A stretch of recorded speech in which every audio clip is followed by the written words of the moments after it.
If you're seeing Instacart shoppers constantly getting large batches and making thousands of dollars a week, it's not because they're lucky, it's because they understand how the algorithm works. And in this video, I'm going to tell you what very few people know to actually make more money with Instacart. Now, if you didn't know, all gig apps are programmed, which means that there has to be some equation to determine what orders and how they get sent out. But there are several parts of the algorithm that are seriously overlooked. And after doing Instacart for the last few years and studying what exactly is causing me to get high-paying orders, I believe I have figured out Instacart's complete algorithm and how each part plays a huge role in the orders that you are seeing and how much money you are making. So be sure to watch through all parts and make sure to apply all of them to get the best results. Let's get into it. Now, the first part of the algorithm that not many people know even exists is your shopping speed. You can find your shopping speed by going to your app, clicking stats, and scrolling all the way down to the bottom. Now, your shopping speed is important to Instacart because that determines how quickly you are able to complete batches. Now, as a business, Instacart wants to ensure that its customers are as happy as possible. And to ensure that, they want to get their orders to them as quick as possible.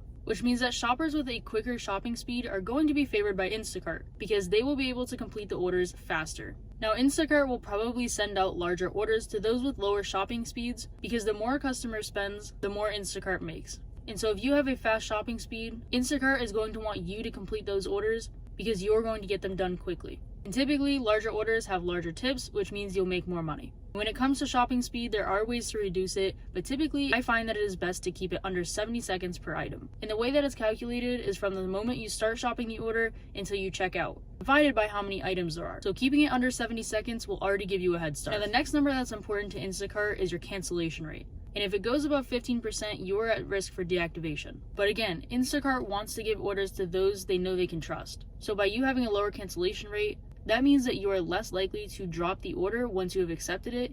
And if you're not canceling orders, that means the customers are happier. And of course, you're going to have to drop an order from time to time, but I find that it's best to keep it under 10%, but even better if you keep it under 7%. Now, this next one may be obvious, but there is a part of it that a lot of people overlook, and that's your customer rating. And you may think that it matters, but probably not how you think. When it comes to the algorithm regarding your rating, I do think they change this algorithm pretty frequently, but for the last 6 months, I have had a perfect 5-star rating, and that has gotten me a lot of good orders. And it's hard for me to say when they'll change the algorithm again, but overall, I have always noticed that a 4.93 to a 5-star rating has always gotten me the best orders. Now, this is a crucial part of the algorithm where you start putting everything together. So once you have those numbers in place and you start seeing high orders, there is something that Instacart does that will actually help you to keep getting these orders. And that's a 5-star rating from the customer. Instacart has a system where if a customer gives you a 5-star rating, you are more likely to see their order again, even ahead of Diamond Cart shoppers. Now, I don't have Diamond Cart. However, a lot of my larger orders have been with customers that have given me 5 stars, compliments, or comments on my account. However, there is a step that a lot of people miss that I do think plays a factor in ratings. Now, after completing the order, a little pop-up will come up on the bottom of your screen and it will have a thumbs up or a thumbs down. Now, personally, I always give a thumbs up, and if I really did not like the order, I don't want to deliver to this person again, I don't give any rating. I have found a few times that I have given a thumbs down, they have shown me less orders. And I think that's because Instacart views giving a thumbs down to an order kind of signals to them that you're complaining, maybe, that you don't want to do orders overall. I don't understand that, but I have found that if I consistently give thumbs up ratings to all the orders that I actually do want to deliver to again, they consistently show me more and more orders. And of course they could have changed that, but I don't think it's a coincidence that every time I would give a thumbs down, I would see less orders. So again, for Instacart, it is about keeping the customers as happy as possible and returning to their platform. So if a customer gives you 5 stars, Instacart knows that they like you doing their shopping and they are going to want you to keep doing their shopping. Now, this next part, not everyone may be able to do, and I have experienced not doing it as well and still gotten some good orders, but that is being consistent. I find that when I change my work schedule, it may take Instacart a day or two to really catch up and start showing me the orders that I normally see. But when I stick to getting online at the same time in the same spot, I typically see better orders. And being consistent doesn't mean you have to do Instacart every single day at the exact same time, but I've noticed that Instacart likes to reward shoppers who are online consistently in completing batches. Which brings me to the next part of the algorithm that is also super important. Now, Instacart is one of those apps that you kind of have to jumpstart to see good orders. I followed this method for years and it has always worked for me. And sometimes it's a method I don't have to use all the time, but if I haven't done an order in a day or two, I do use it and it does work. Once I get on, if I don't see a good order for a while, I will take a quick like $10 order and complete it.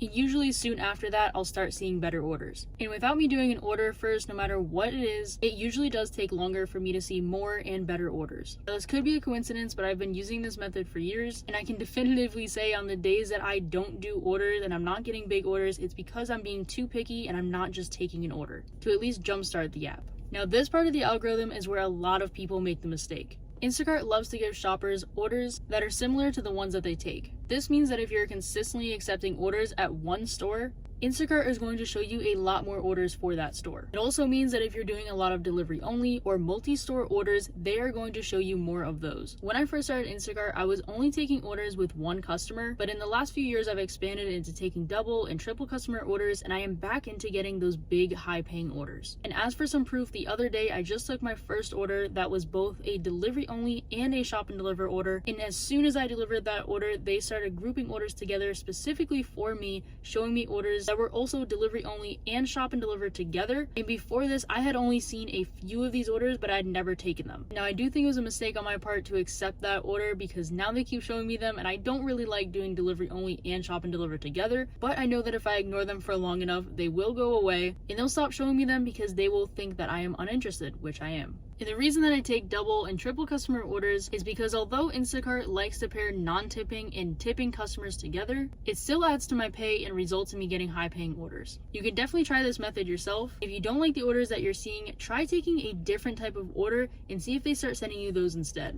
Finally, Instacart loves when you work with their algorithm, so you want to make sure that you don't miss this last part. And the reason that these shoppers are consistently getting big orders and large weekly payouts is because if you apply all of these things, Instacart wants you to make the same amount of money that you have in previous weeks. And now, of course, there are several factors affecting your earnings, but I have found this to be very true for myself. So if I make a certain amount one week, I typically make the same amount the following week, if not a little bit more. And I noticed that if I make a lot of the earnings in the beginning of the week that are getting me closer to the amount that I made the previous week, they will send me less orders for the rest of the week. And of course, there are still orders that are doable, but I do find that there is some balance between how many orders and what type of orders they're sending you to try to get you to earn the same amount. I feel like most people don't know these things about Instacart or don't apply them. And of course, in every market, there is going to be limits on how much money you can make, since there actually has to be customers placing orders for you to get them. But if you aren't doing these few things and applying them, then you're definitely missing out. I hope this video was helpful, but other than that, I will see you guys in the next video.